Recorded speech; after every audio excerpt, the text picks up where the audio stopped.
Uma hora de conversa, de perguntas incómodas ou de questões pertinentes. Uma hora para saciar a curiosidade e divulgar as mais recentes descobertas científicas que impactam as nossas vidas e a sociedade. Uma hora que passa num instante. Uma hora de ciência com impacto. Sejam bem-vindos, o meu nome é Paulo Caetano e este é o podcast de Ciência com Impacto. Nesta terceira temporada temos uma parceria com a Marinha Portuguesa que nos acolhe em alguns dos seus espaços mais emblemáticos. Desta feita estamos no Museu de Marinha, no grande hangar das Galeotas. E o nosso convidado de hoje é José Alberto Pereira. José Alberto, muito obrigado por ter aceito o nosso convite. José Alberto licenciou-se em Engenheiro Agrícola, licenciou-se na Universidade de Trás-os-Montes e Alto Douro, da UTAD, fez o seu mestrado na Universidade do Porto, em controle de qualidade alimentar, e realizou o seu doutoramento, terminou o seu doutoramento, de novo na UTAD, em Ciências da Agricultura. Participou em mais de 50 projetos de investigação e é autor ou coautor de 280 artigos científicos. É atualmente coordenador do Centro de Investigação de Montanha, o CIMO. José Alberto, mais uma vez, muito obrigado por estar aqui connosco na Ciência com Impacto. A sua área de especialização, como tivemos a ver nesta breve apresentação, é a agricultura. Mas dentro da agricultura, o José Alberto especializou-se em duas áreas, enfim, que nos dizem muito, duas culturas típicas do nosso país e, de uma forma geral, duas culturas típicas do Mediterrâneo, a vinha e o olival. E sei que nesta altura integra o projeto Nova Terra, que estuda novas estratégias para a diminuição do uso e do impacto dos pesticidas nestas culturas. É preocupante a quantidade de pesticidas que atualmente são usados em vinhas e nos olivais? Muito obrigado pelo convite. Para mim, eu é que agradeço, é um gosto estar aqui convosco. E respondendo à sua questão, eu em vinha sou muito pouco especialista, tenho colaborado com alguns trabalhos na área da vinha, mas aquilo onde eu tenho desenvolvido a minha carreira é sobretudo ao longo dos mais de 20 anos que estou no Instituto Politécnico de Bragança, é na área do olival. Para passarmos diretamente à questão dos pesticidas, depende... Porque essa é uma das preocupações deste projeto, não é? Exatamente. Portanto, depende um pouco do tipo de olival e tipo de vinha que nós estamos a falar. Se nós estivermos a falar num olival extensivo, como por exemplo o olival de Trás-os-Montes, que na sua generalidade tem muito poucas plantas por hectare, ou seja, andamos à volta de 200 plantas por hectare, aí estamos a falar numa situação diferente, onde utilizamos muito poucos pesticidas e se os utilizarmos na altura correta, muitas das vezes o impacto que eles podem ter no ambiente pode ser menor. Se estivermos a falar num olival de alta densidade, onde temos o fator económico, que é aquele que pesa mais, muitas das vezes aí temos situações completamente, uma situação completamente diferente da situação anterior. Temos um maior impacto, quer de práticas culturais, e também o risco que podemos correr relativamente ao ataque de pragas e doenças e infestantes acaba por ser muito menor, não é? Porque é muito maior. Portanto, aí...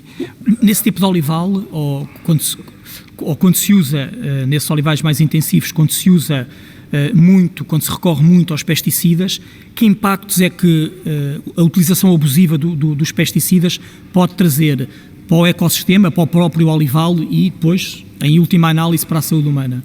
É assim, quando nós aplicamos muitos fatores externos ao ambiente ou ao agroecossistema onde estamos a trabalhar, isso tem impactos a diferentes níveis. O primeiro impacto que tem é ao nível da biodiversidade. Portanto, normalmente os olivais que são muito mais tratados, que são muito mais intervencionados, muitas vezes não precisamos apenas de um tratamento com pesticidas. Por exemplo, se nós lavrarmos muito o olival, se mobilizarmos muito o olival, isso vai ter muito impacto ao nível da vegetação. Se tem impacto ao nível da vegetação, vai ter impacto a tudo que vive à volta da vegetação. Claro. E isto vai ter também impacto ao nível da cultura, não é? Nesse caso, para além de termos este impacto todo, temos também um grande impacto ao nível da biodiversidade, que de uma maneira geral baixa. E para além disso, os que permanecem somos muito mais seletivos. Muitas das vezes estamos a promover aqueles que se multiplicam muito rápido e que rapidamente que criam resistências. E quem é que são esses? Exatamente aqueles que nós queremos combater. Claro. São as pragas, não é? Portanto, normalmente nós dizemos que quando aplicamos muito pesticida, entramos naquilo que chamamos uma espiral de tratamentos. A médio prazo estamos a favorecer as pragas. Seguramente, não é? Portanto, a seguir vem a resistência que essas pragas normalmente desenvolvem e depois pesticida pede mais pesticida, claro. E depois isso vai para o azeite e mais tarde ou mais cedo. É um bocadinho como a toxicodependência, não é? Exatamente. Quanto mais tomamos, mais necessitamos e quanto mais tomamos, mais necessitamos e é um ciclo. Portanto, é um ciclo vicioso. Quanto mais aplicamos, mais temos que aplicar. Mas o próprio produto final, neste caso a azeitona, por exemplo, perde qualidade, de alguma forma incorpora estas substâncias nocivas? O que muitas das vezes depende dos produtos com que estamos a tratar, mas muitas das vezes as plantas acabam por também absorver parte desses produtos e esses produtos vão para a azeitona e aqueles que são lipossolúveis, ou seja, que se dissolvem na gordura da azeitona, muitas das vezes acabam por nos calhar no prato quando estamos a temperar, claro. Não é? Claro. E isso depois tem outro tipo de consequências também, por exemplo, ao nível da qualidade do azeite. Porque assim, já todos comemos uma maçã, deixa de agora o azeite, mas já Sim, vou ver. Porque eu quero falar dos diversos tipos de azeite. Vamos para as maçãs então. Se nós comemos uma maçã que tivemos todo cuidado, que foi onde metemos tudo numa árvore, a água, os pesticidas que ela precisa, não tem pragas nem doenças, o que é que a macieira vai pensar? Ok, a maçã não tenho que me dedicar muito a ela, não é? Ela tem o que necessita para comer e para beber e viver bem, portanto só tem que produzir a maçã.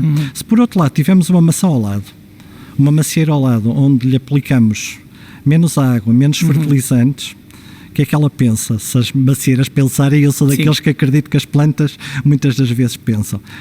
Ela vai dizer assim, bom, eu tenho que fazer pela vida. Tenho que me esforçar mais. Tenho que me esforçar mais, exatamente. E o objetivo de uma macieira ou de outra planta qualquer é reproduzir-se. Claro. E a reprodução está exatamente no fruto. Portanto, tem que investir no fruto. E ela vai pensar, vou investir no fruto, porque as condições se calhar não estão boas e eu não sei se para o ano vou ter condições para produzir uma maçã tão boa, não é? Portanto, e aí vai desencadear um conjunto de mecanismos do metabolismo secundário das plantas, onde vão produzir maçãs mais aromáticas, mais doces e muito mais ricas em nutrientes. Por isso é que muitas das vezes nós olhamos para uma maçã, ela até é assim um bocadinho mais feinha, mas depois cheiramos, ficamos impressionados com aquele aroma e quando trincamos vimos que na realidade ela é diferente da outra do supermercado, não é? É uma lição, essa é uma grande lição. E o Zé estava a falar e eu estava-me a lembrar de uma coisa que me ensinaram quando eu andava no campo, que era a fruta que era escolhida pelos pássaros, era sempre a melhor fruta. A gente às vezes via no ar, víamos pescar, não, esta já os pássaros estiveram aqui. E os velhotes diziam, mas como é essa? Porque essa é a melhor. É quase um bocadinho isto, não é? Não, é um bocadinho porquê? Porque isso é um mecanismo, de certa forma, de atração das plantas, não é? Portanto, para além da cor e do sabor que aquilo tem, normalmente há substâncias químicas que vão fazer com que essa fruta seja mais atraída, ou porque está mais madura, ou porque tem um teor mais rico em açúcares, ou porque tem um conjunto de substâncias voláteis que vão atrair os pássaros, não é? Portanto, e isso normalmente a natureza, a minha mãe costuma dizer que a natureza fazia mais ou menos tudo certo. Portanto, e aqui também é daquelas... Temos que aprender sempre com a natureza. Eu acho que sim, muitas das vezes, se nós observarmos, estamos a aprender muito, não é? Claro. Voltando um pouco atrás, de novo ao tema dos pesticidas e ao azeite, ou ainda aos olivais, vamos nos manter nos olivais. Quando começou a falar, fez um bocadinho a distinção entre os olivais do Norte e do Nordeste, que são mais extensivos, e sei que depois, no seu subtexto, estava os olivais do Sul. E, de facto, nos últimos anos, no sul do país, no Alentejo, assistimos a um boom imenso de olival intensivo e muitas vezes super intensivo, com impactos muito grandes, quer no consumo de água, quer na biodiversidade. Fale-me lá num pouco destes dois tipos de olival, o que é que estes dois tipos de olival exigem dos ecossistemas onde estão e o que é que dão em troca e vantagens e desvantagens de cada um deles. Bom, eu não gosto muito de entrar nessa polémica, mas já que estamos aí, também vamos lá. O que acontece é que são dois sistemas completamente distintos e são baseados em pressupostos económicos também completamente diferentes. Enquanto que no Alentejo nós temos um olival com um elevado número de plantas por hectare, o pressuposto que está por aí, que está por trás disso, é sobretudo o rendimento económico. Portanto, é uma operação que tem de dar retorno económico para quem nela investiu. E quando se vai por essa situação, normalmente pensa-se no retorno a curto prazo. Isto é o que está pela base dos olivais superintensivos ou de alta densidade. Ou seja, mete-se muitos fatores de produção, que são caros, não é? E há que pagar isso tudo. Claro. Por isso é que são muito consumidores de água, são muito consumidores de mão de obra, são muito consumidores de todos os fatores de produção. Quando chegamos a um olival extensivo como os de Trás-os-Montes, e noutras regiões, sim, como na beira interior, claro, e também no Alentejo também temos alguns desses, o que acontece é que também temos por objetivo produzir, mas numa perspectiva de longo prazo. Estamos lá para ficar, não é? De respeito pelo ambiente, pelas condições, de uma maneira geral. Também há exceções, obviamente, não é? Sim. E então aí estamos a trabalhar de uma forma completamente diferente, enquanto que nos nossos olivais, eu digo nossos apesar de não ter nenhum olival... Porque foi de Bragança. Exatamente. Os nossos olivais de Trás-os-Montes do Norte normalmente são olivais que nós chamamos pouco intensivos, com variedades tradicionais, que isso é um aspecto que eu acho que nós poderemos voltar a falar, e é um aspecto muito importante, com variedades tradicionais perfeitamente adaptadas às condições locais e que vão dar azeites com características únicas, que os distinguem das outras regiões todas. Vamos falar das variedades e dos azeites já. Sim. Chegamos ao Alentejo, sobretudo nesses olivais de alta densidade, temos uma variedade que se produz tanto aqui como em Espanha, claro, como no Brasil, como em Itália. Portanto, aquela nossa não há uma diferenciação. Tipicidade, genuinidade e identidade cultural, que também está ali, claro, deixa de fazer sentido. E passamos a ter, vamos voltar à história da maçã há bocado. Eu estava-vos a dizer que aquela maçã que tem menos cuidados culturais ou que cresceu numa situação mais agreste, ela é mais aromática e tem uma riqueza nutricional superior. Aqui é a mesma coisa, se as plantas crescem de uma forma... Com abundância e que não precisam de se proteger muito, elas também não precisam muito de se preocupar com o amanhã, claro, não é? Portanto, e aí teremos azeites de qualidade, porque cumprem os parâmetros de qualidade, mas serão azeites completamente diferentes dos azeites de Trás-os-Montes. Há aqui uma dualidade de coisas que nós teremos que ver. Teremos que ver, sobretudo, o rendimento económico das populações, enquanto que nós lá em cima, o olival é nosso, ou seja, é dos proprietários. Claro. Apesar de serem pequenas parcelas, nós chegamos ao Alentejo. Grande parte disso são de empresas agrícolas que vêm de fora, que os trabalhadores vêm de fora e que grande parte dos fatores de produção nem sequer são comprados em Portugal, não é? Portanto, teremos de ver se a nossa agricultura de Trás-os-Montes, desses olivais extensivos, tradicionais, não deve ter outro tipo de apoio, claro. Não é? Porque isso...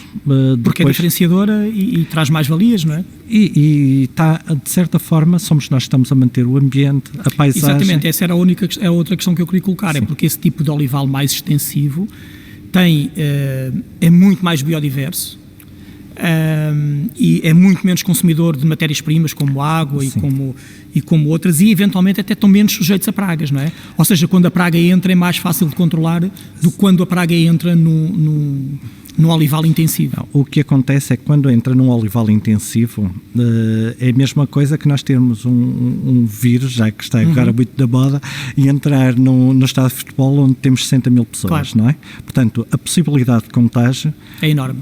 Por proximidade é enorme. Portanto, e ali num olival super intensivo é a mesma coisa. Para além disso, nós temos todas as oliveiras que estão ali, provavelmente têm origem no mesmo colono, ou seja, são exatamente iguais. Têm as mesmas fragilidades. Se uma é suscetível, as outras todas vão ser. Claro. Se nós chegarmos a um olival extensivo tradicional, normalmente nos olivais tradicionais temos várias variedades. E não há duas oliveiras iguais, não é? E não há duas oliveiras iguais. Porquê? Porque eles pensavam quem os plantou pensava exatamente isso. Uma oliveira é aneira, outra dá mais cedo, outra dá mais tarde, uma é atacada mais pela mosca. Mas de qualquer maneira eles percebiam, claro, que no olival, para ser corretamente, deveriam ter aquela diversidade, claro, toda. E então, quando temos um grande ataque de pragas, há pragas que normalmente atacam indiferenciado, mas há sempre umas que são mais pragas ou doenças. Uma planta é mais suscetível, outra é mais atacada, claro. outra, portanto, há ali uma diversidade que acaba por ser que dar muito mais resiliência a esse tipo de olival, e ele ser muito mais sustentável. Para além disso, temos um outro aspecto, o aspecto de proximidade das plantas, que às vezes facilita na transmissão de algumas pragas e doenças. Elas, como estão mais afastadas, também já têm uma proteção adicional. De uma maneira geral, estes olivais também são mais extensivos e têm outros envolventes, como os muretes, alguns arbustos, vegetação. Portanto, tudo isso é suporte para um conjunto de inimigos naturais das pragas, porque também esses é que são realmente importantes, não é? E que acabam por exercer... Para a guerra biológica. Fazem a luta biológica. Fazem a defesa do defesa do olival. Um dos conceitos que normalmente nós temos e que eu gosto muito de transmitir aos meus alunos é assim: eu não me interessa acabar com as pragas, porque sei que se eu acabar com a praga A, B ou C, há um conjunto de organismos a seguir que também vão ter que acabar. Só tem duas hipóteses: ou acabam e morrem, ou vão-se embora. E eu nem quero que eles morram, nem quero que eles se vão embora. Portanto, interessa-me muito. Queremos é ter a praga sob controle. Queremos é ter a praga sob controle, por assim dizer. E isto leva-nos quase, eu diria de forma natural, ao tema da agricultura biológica e dos olivais biológicos.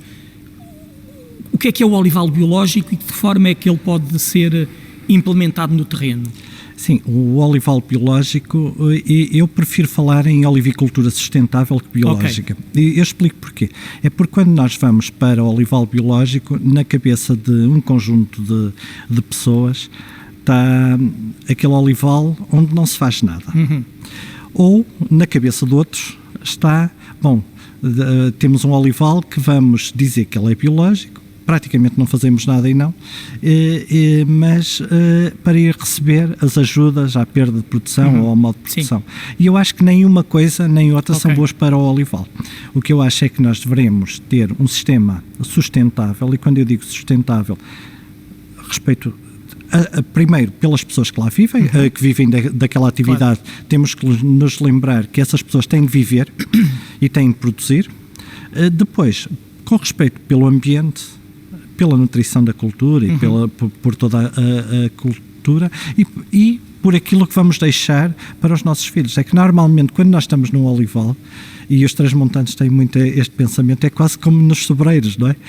Pensa-se sempre, nós estamos a plantar uma oliveira para hoje, nem para amanhã, estamos para manter... E sente-se isso perante aquela antiguidade daquelas árvores, sente-se que estamos ali hoje, mas sabemos que ela vai estar ali no futuro, não é? Sim, aliás, é um legado. Um dos projetos que tivemos há pouco tempo foi um projeto em oliveiras centenárias.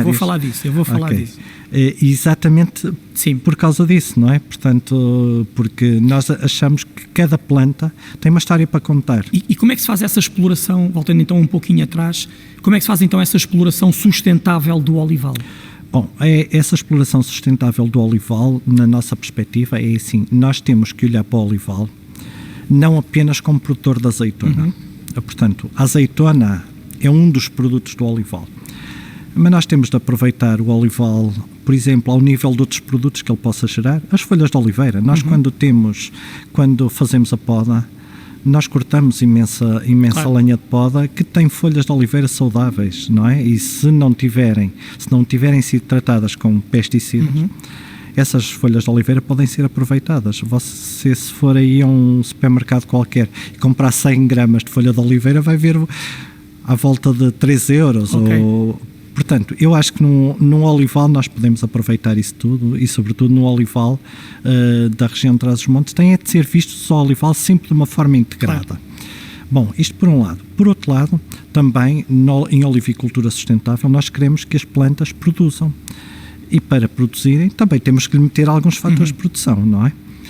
mas meter uns fatores de produção respeitando, sobretudo, o quê? As necessidades da planta, por um lado, não lhe dar tudo quanto ela quer, também já percebemos disso, que eu também não acho que nós devemos dar... Fazer com que ela se esforce. Fazer com que ela se esforce, porque isso claro. é exatamente como nós, quando temos que nos esforçar por algo, normalmente o resultado é melhor. Exatamente.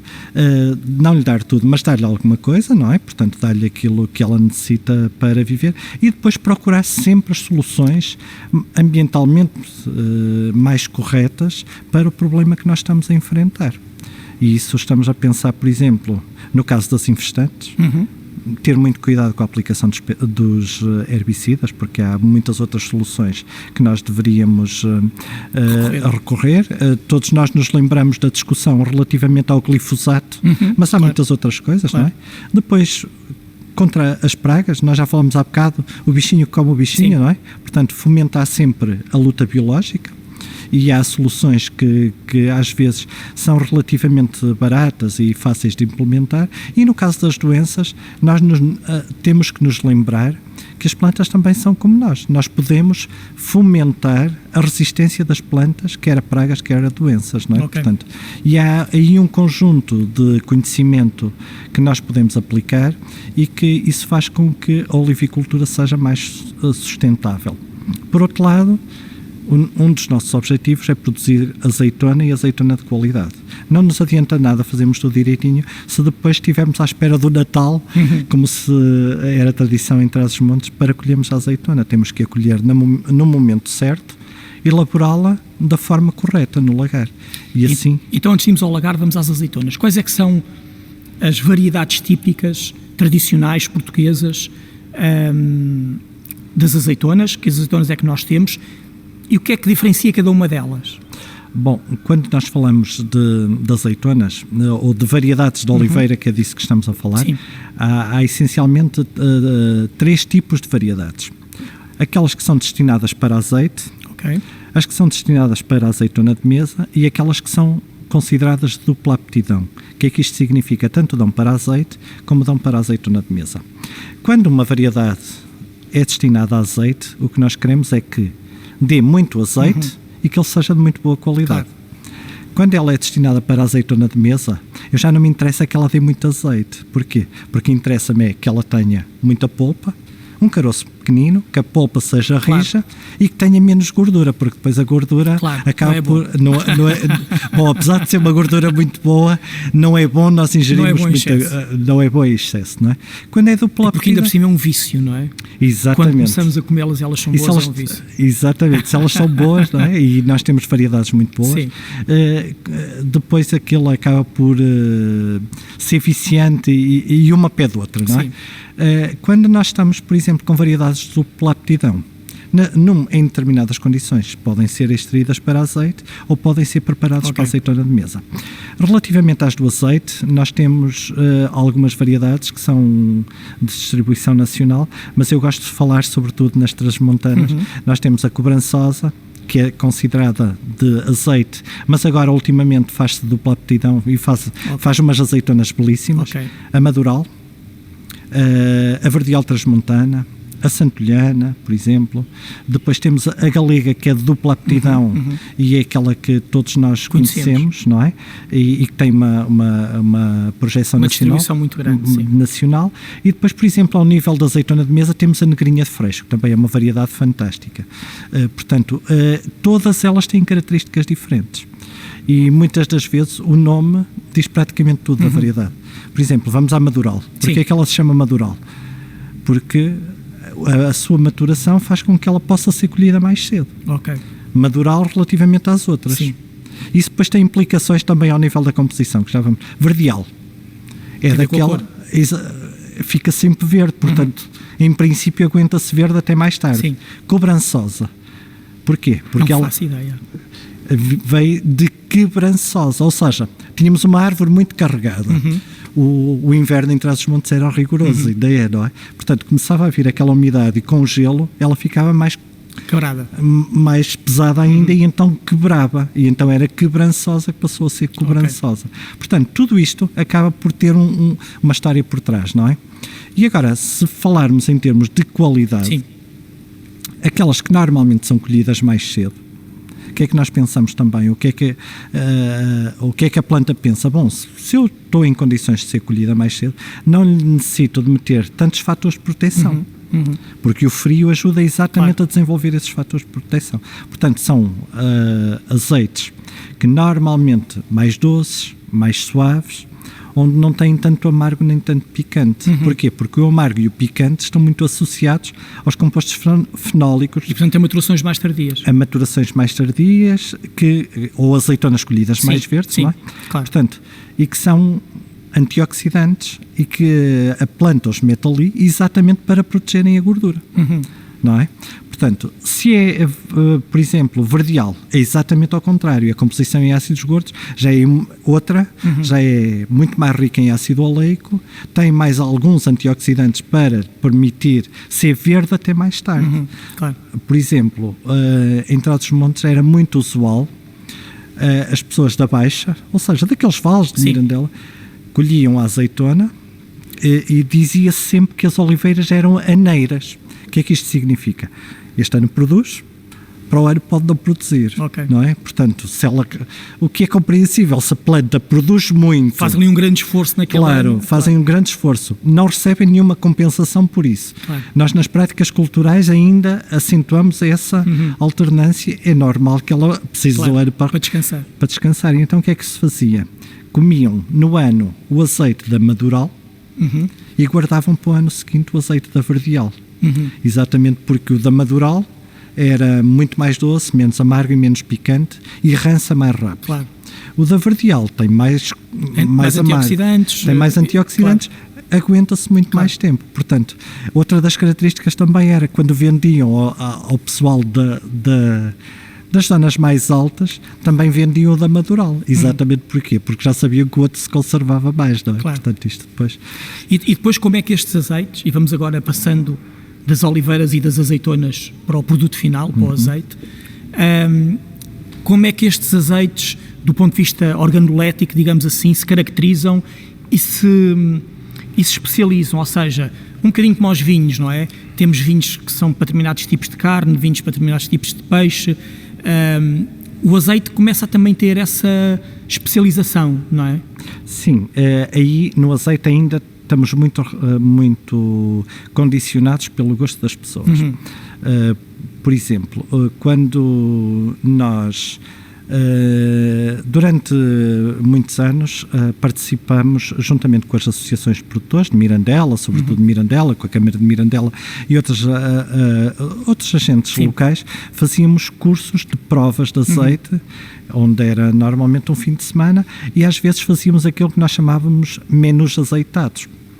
E então metíamos azeite em tudo, desde a entrada até à sobremesa. Portanto,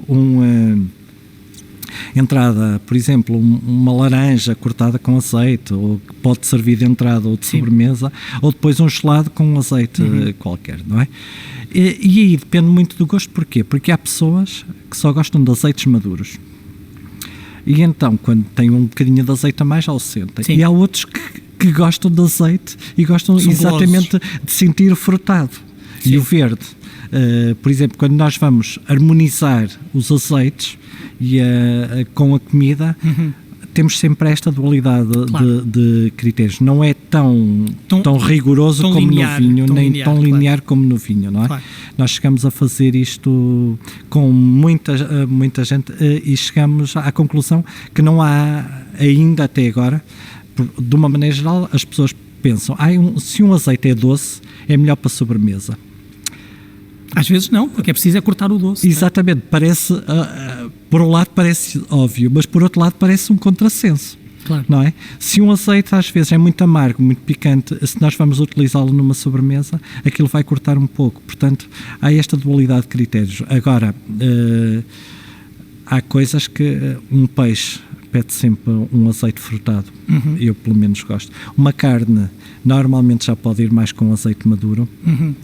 Agora, muitas vezes, em vez de falarmos em maduros, em frutados, eu gosto mais de falar, eu gosto muito mais de blends ou seja, uma mistura de várias variedades de que azeites monovarietais. É exatamente como nos vinhos, praticamente, não é? Portanto, apesar blend... de agora há uma tendência nos vinhos para as castas únicas, não é? Sim, para os monovarietais. Os blends são sempre muito favorecidos. Um blend, e sobretudo os blends de campo, que é aquilo que nós trabalhamos, um blend, podemos ter vários blends, não é? Um blend é, nós fazemos da casta cobrançosa madural, neste caso variedade cobrançosa madural e verdeal, por exemplo, e juntamos 30% de um, 40% do outro, fazemos uma mistura. Ou pode vir do campo. Naqueles olivais tradicionais que nós falamos, se calhar tenho 2 árvores... E a própria azeitona é misturada entre si? Completamente, não é? Portanto, e tenho 10% de borrenta, mais 3% de cornicabra, mais 5%... Vem ali um conjunto de variedades que ninguém sabe o que são, muitas das vezes nós próprios não sabemos, e que uma dá uma coisinha, outra dá outra coisinha, e temos então um azeite... Todos os anos um azeite diferente? Todos os anos um azeite diferente, e com características únicas, ou seja, aquelas é surpreendente porque temos sempre azeites únicos e diferentes, e azeites diferentes, mas muito bons entre si. Vamos falar das tais oliveiras centenárias. E isto é de facto interessante. Eu queria lhe perguntar que projeto é esse com as oliveiras centenárias, mas é de facto interessante pensarmos nisso, não é? Para já, porque a oliveira está presente no nosso território de uma forma natural e selvagem, na sua forma selvagem, enquanto o zambujeiro, não é? Portanto, a oliveira é uma planta domesticada a partir de uma planta selvagem que aqui da bacia do Mediterrâneo, e que nós temos muito, ainda temos no nosso país. E depois é essa questão, quer dizer, a oliveira está cá há tantos anos que, de facto, quando nós olhamos para as várias formas de expressão cultural, a oliveira, o azeite ou a azeitona estão presentes. Eu lembro-me de ir, já as tibornas, que é uma tradição fantástica, não é? Mas eu lembro, por exemplo, de ir para a Beira Baixa e comer a bica, que é aquele pão achatado da zona de Monsanto que leva azeite, ou comer o borrachão, que também leva azeite. Acho que tanta coisa que leva azeite está de tal forma imbuído na nossa cultura, e eu acho que tem muito a ver com essa presença tão antiga e tão forte no território. Sim, o que acontece relativamente às oliveiras e às oliveiras centenárias é exatamente isso. Nós, por reconhecermos que praticamente tudo que fazemos na nossa vida, ao fim e ao cabo, tem ou oliveira ou azeite. Aliás, os que são católicos, desde que nascem até que morrem, o azeite e a oliveira estão sempre presentes, não é? Vamos a um adro de uma igreja, praticamente não há nenhuma igreja em Trás-os-Montes que não deva ter pelo menos uma oliveira no adro, não é? E em Trás-os-Montes... E é giro, porque é o ramo de oliveira que é o símbolo da paz. É o ramo de oliveira, é o ramo, estamos na época pascal, acabamos de passar o domingo de Ramos, exatamente eram ramos de oliveira que se ofereciam, não é? Portanto, tudo isto nos leva a pensar que se nós estamos cá e somos aquilo que somos e a cultura que temos, que nos foi transmitida, isso também se deve muito ao ambiente onde nós crescemos e no nosso caso a oliveira acompanha-nos, como eu disse, desde pequeninos. E olhamos à nossa volta, em toda a região, vimos exemplares muito antigos, muitos deles não sabemos quantos anos têm. Não há forma de datar? Há formas de datar, mas há uma forma que é destrutiva, que nós temos que fazer um anel para contar, e depois há outras formas que dão, que há um colega nosso da UTAD que desenvolveu uma tecnologia para datar as oliveiras, mas eu não sei muito sobre ela, mas de qualquer forma isso é possível.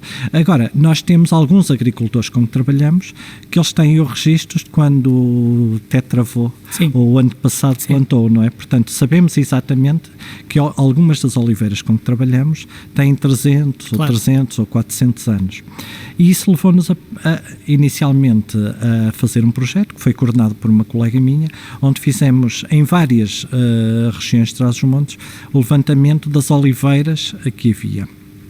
E oliveiras que nós consideramos centenárias, porque o objetivo era desenvolver um catálogo sobre oliveiras monumentais.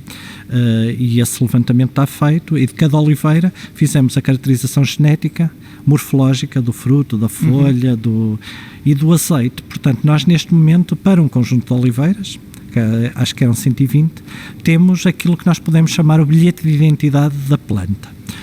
E depois vamos analisar os dados e temos coisas fantásticas. Por exemplo, num determinado composto, coisas que passam de 200 miligramas por quilo para 800 miligramas por quilo ou 1200. Isto é uma variabilidade brutal, e depois podemos voltar aí. Ou temos plantas que, independentemente das condições, produziam todos os anos, e outras que só produzem quando lhe apetece. É evidente que quando uma planta dura estes anos todos, claro, significa que ela, primeiro, porque há de ter uma constância de produção, e por outro lado, que está adaptada às condições e que já viveu muito. Claro. E este viver muito, dito assim, parece que não vale nada, mas numa altura que nós estamos a falar tanto em alterações climáticas, claro, e a resiliência que essas plantas devem ter, isto tem aí um manancial enorme. Se nós conhecemos muito bem aquilo que temos, claro, e se tivermos esse material muito bem caracterizado, isso pode nos dar aí uma diversidade. Pistas para o futuro e, se calhar, uma maior resiliência para tudo, claro, isso que vem aí, não é? Portanto, esse foi o primeiro projeto. Entretanto, continuamos a fazer um outro projeto que deu seguimento, e neste momento temos um projeto no grupo também das oliveiras do Vale do Coa, onde estamos a replicar este conhecimento que adquirimos em Trás-os-Montes ao fazer o levantamento das oliveiras que existem no Vale do Coa, exatamente para as integrarmos nos circuitos turísticos e para as valorizarmos de outra forma. Torná-las visitáveis? Torná-las visitáveis. O objetivo do museu, que é com quem estamos a trabalhar nisso, é fazer uma galeria aberta de oliveiras no Vale do Coa. Ou seja, a pessoa vai ao museu e também tem o roteiro, não apenas das gravuras, claro, que é, claro, importante, mas também temos roteiros alternativos. Eu calculo que o tipo de produção seja muito limitada, mas é possível adquirir azeite dessas oliveiras? No caso específico do Vale do Coa, vai ser produzido um azeite das oliveiras do Vale do Coa, okay, específico oliveiras centenárias do Vale, okay, do Coa. Naqueles produtores com quem trabalhamos em Trás-os-Montes, há 2 ou 3 que neste momento já produzem azeite de oliveiras centenárias. Okay. Já vem no rótulo mesmo, azeite de oliveiras centenárias. E essas oliveiras são das variedades tradicionais? É sim, nós chegamos a um olival, há meia dúzia de árvores que nós conhecemos, que são das tais, cobraçosa, madural e verdeal, e depois aquela levamos 3 agricultores daqueles mais antigos, ele diz-me assim, olha, aquela é verdeal de folha larga, aquela é verdeal de folha estreita. Ainda havia variantes. Aquela é a perdigueira, depois aquela é a passareira. Bom, nós ficamos assim, há muitas variedades, claro, e há muita coisa que falta conhecer neste momento. Zé, e é importante valorizarmos este tipo de produtos, quer para as plantas, quer para aqueles ecossistemas onde elas estão inseridos, quer para os agricultores que nelas trabalham. É importante valorizar este tipo de produtos com marcas de denominação de origem protegida? Exatamente. Bom, nós entendemos que há de ser por aí o caminho, ou seja, aquilo que eu falava no início de dizer que os nossos azeites têm de ter uma identidade própria, sobretudo aquela muito ligado às variedades tradicionais e que nós devemos manter, é porque com as produções que nós temos, baixas produções e baixas produtividades, com baixa intensificação, não podemos competir pela quantidade. Claro. Então temos que competir pela qualidade. E quando falamos em qualidade aqui, estamos a falar sobretudo em diferenciação. Ou seja, eu não estou a dizer que os olivais super intensivos não produzem azeites de qualidade. É evidente que produzem os azeites com os parâmetros de qualidade normativos. Que estão na lei, claro. Que estão na lei, senão não podiam ir, claro, para o mercado. Agora, depois, todos aqueles aspectos de qualidade e de genuinidade e de tipicidade, muito mais ligados a riquezas, sobretudo, ou de antioxidantes, ou sobretudo às características sensoriais e organoléticas, não é? Isso não está nesses azeites, está exatamente nos azeites que nós, claro, produzimos, ligado a uma determinada região, onde as características do solo, do clima, da variedade e da forma como foi feito, vai dar aquele azeite de características únicas. Claro. E é isso que nós... E até, às vezes, de características únicas, dependendo do vale, não é? Exatamente, depende do vale. Claro. Da encosta, claro, muitas vezes na encosta, claro, a norte temos determinadas características, na encosta a sul temos outras. Isto não apenas porque muda as características de luminosidade, mas claro, também obviamente, muito pelo solo, claro, não é? Portanto, uma das coisas que nos últimos anos também temos andado a estudar os azeites do Douro. E no Douro, porque as pessoas olham para o Douro e só pensam no vinho. Não é? Vinho do Porto, claro, primeiro vinho do Porto, depois começaram a surgir o vinho de mesa, e agora estão a surgir os azeites. E a verdade é que no Douro encontramos, às vezes, coisas que nos surpreendem completamente. E nós, quando estamos, por exemplo, a provar azeites, e que temos 10 azeites para provar, e 2 têm determinadas características, nós dizemos assim, eu aposto que este azeite é do Douro. Porquê? Por exemplo, quando nos cheira muito, e sabe, a rosmaninho e a lavanda, são características mediterrânicas do mais mediterrâneo que pode haver, e são azeites de determinada região do Douro. Mas agora já detectamos que não é específico do Douro, portanto isto deve ter muito mais para além do Douro, tem muito a ver com o solo, é do Douro, mas de regiões xistosas. Porquê? Porque detectamos ali numa aldeia, perto de Macedo de Cavaleiros, uma zona muito pequenina com uma mancha de olival e que tinha características muito semelhantes. E nós dissemos, bom, não pode ser do Douro aqui. E fomos a ver, aquilo deve estar, eu digo deve porque... Ainda não sabem, mas deve estar relacionado com o solo. Sobretudo com as características do solo. Portanto, tudo isto é só para vermos que, às vezes, na mesma região, pequeninas coisinhas, fazem-nos...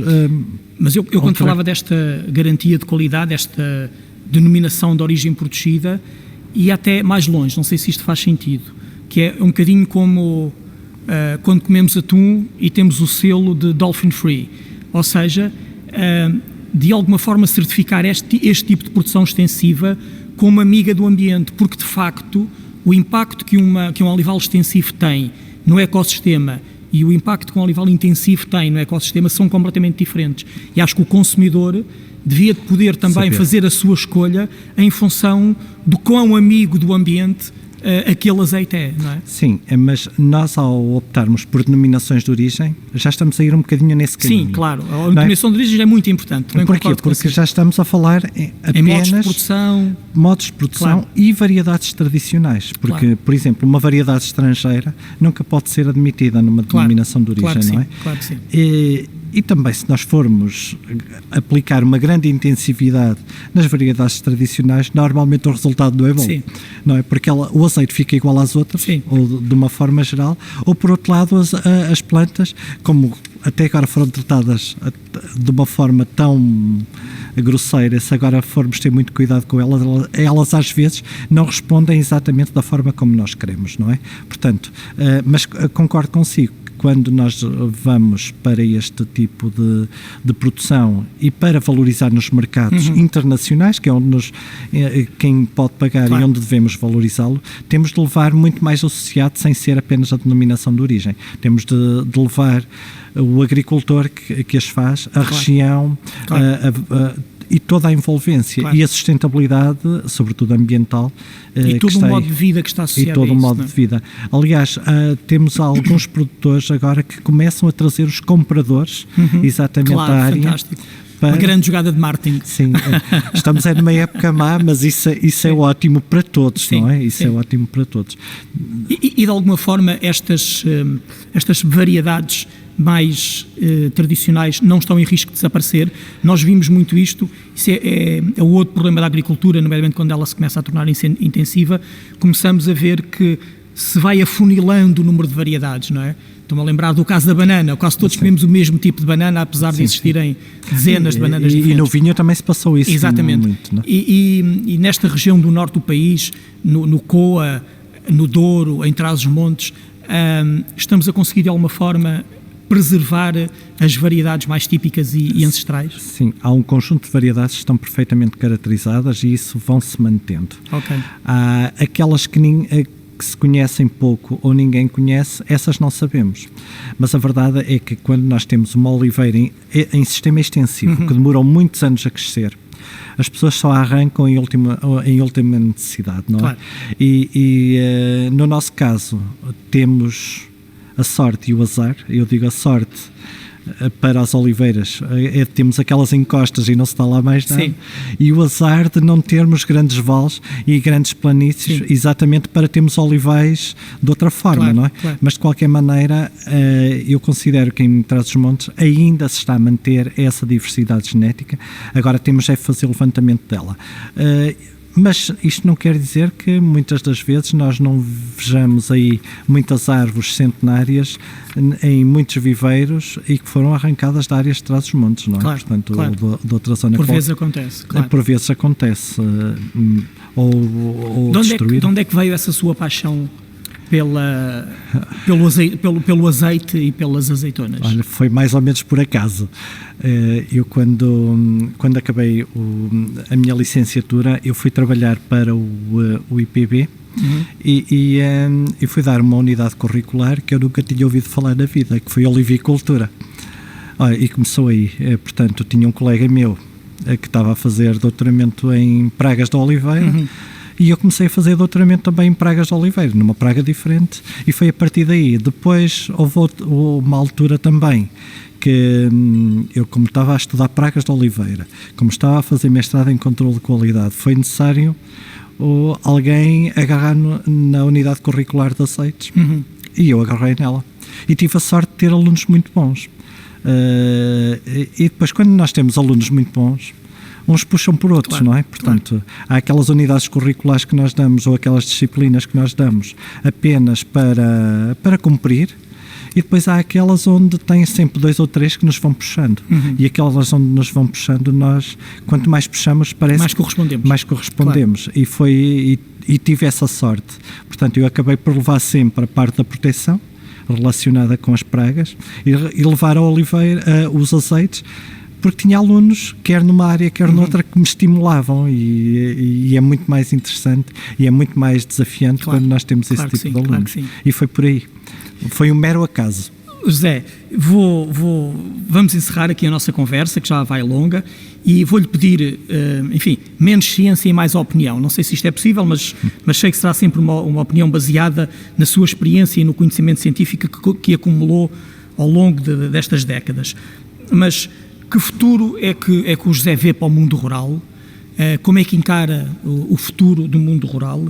E como é que vê as grandes monoculturas de eucalipto, a vinha, o olival, o amendroal, o arrozal? Vê que estas monoculturas possam ser um perigo para a ruralidade? É assim, o futuro que eu vejo para o mundo rural tem a ver futuro, não é? Isso é a primeira coisa. Para além de ter de ver, vejo. Agora, há muita coisa que tem que mudar. E tem de mudar, e tudo que tem que mudar começa muitas vezes por nós próprios. Nós temos de passar muito mais a privilegiar aquilo que está à mão e que está ali exatamente ao pé de nós, do que há pouco falou nas bananas. Sim. Porque é que nós temos que comer bananas todo ano? Sul, e da América do Sul. Sim. Porque é que nós temos que comer mangas? Eu entendo que nós temos que comer mangas, mas de vez em quando... Houve aqui um paradigma que mudou, não é? Porque quando éramos mais novos, nós comíamos a fruta da época. Exatamente. Não havia fruta fora da época. Exatamente. Não é? Tínhamos que esperar que viesse o verão para comer certas coisas, que esperar que viesse o inverno para comer as outras. Não precisamos de ir tão longe, mas de qualquer maneira há comportamentos nossos que temos que mudar, têm que mudar. Portanto, nós temos muito mais que valorizar aquilo que é de proximidade. Não faz sentido nenhum estarmos a comprar uma coisa que vem da China, claro, e que isso vai ter uma pegada de carbono imensa. E que vai ter um custo ambiental tremendo, e o custo ambiental que, se não pagarmos nós, vão pagar os nossos filhos ou os nossos netos. Portanto, isso aí eu acho que tem que mudar. E também acho que alguma coisa está a mudar, não é? Portanto, mesmo as políticas europeias e nacionais estão a ir na tendência de valorizar muito mais o que é local e o que é tradicional do que o extensivo. Agora, isto é uma parte que eu considero importante. Agora, não podemos passar sem algumas culturas extensivas e com grande... Porque temos uma população mundial em crescimento brutal, não é? Sim. Portanto, e aí a soberania alimentar e as questões da sustentabilidade alimentar também se põem. Portanto, respondendo objetivamente, eu vejo um futuro promissor e que temos que encontrar o caminho.